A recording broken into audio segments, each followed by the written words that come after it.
তিন নম্বরে চলে এলাম। 3 নম্বরে এখানে শেয়ার রয়েছে, এখানে আরেকজন দিদি রয়েছে। আইটেম আছে বলো।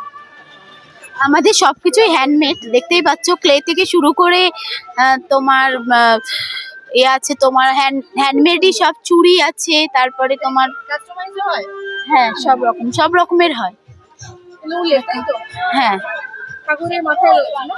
হ্যাঁ, মুটুকো আছে, তারপরে হাতের ব্যাঙ্গেলস আছে, নানা রকমের চুড়ি আছে, পুরোটাই হ্যান্ডমেড। হ্যাঁ বিটস, অক্সিডাইজ বিটস। হ্যাঁ, উডেনের উপর অক্সিডাইজ আছে। উপরে ক্লে জুয়েলারি। হ্যাঁ, ওখানেও আছে একটা ক্লে জুয়েলারি জগন্নাথের ওপরে। সব রিজনেবল প্রাইস, যাতে সবাই নিতে পারে। তোমাদের কোথায় পাওয়া যাবে? আমার ফেসবুকে আইডি আছে জোসনা সাউ দিয়ে, আর তোমার এতে আছে মহাদেব দিয়ে, ইউটিউবে।